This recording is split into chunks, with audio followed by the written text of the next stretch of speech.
How to fix your Windows 11 computer won't wake up from sleep. So if you're trying to wake up your computer and nothing is working, I'm going to show you a couple of settings to go and make sure this doesn't happen again. So the first thing you'll need to do is open up your Start menu, search for Control Panel and click on this window here. In the top right hand side, make sure View By is set to large icons and then select Power Options. Now select Change Plan Settings and click on Change Advanced Power Settings. Click on the drop down next to Sleep, click on Allow Wake Timers and make sure both of these options are set to disabled. So I'm just going to make sure I do the same for on battery and plugged in and then press Apply and OK. You can then come back over to Change Advanced Power Settings. This time click on PCI Express and expand Link State Power Management.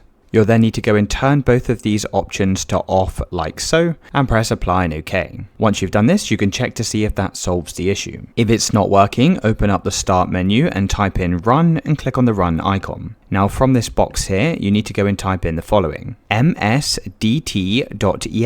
space /ID space power diagnostic and then go and press enter. You'll then need to run through the troubleshooting steps by pressing next, and this will check for any issues with your battery. If it's still not working, open up the Start menu, type in CMD, and then right click on the command prompt and run this as administrator. Now from this window, you'll need to go and type in the following: power CFG space - device query space wake_armed and press enter.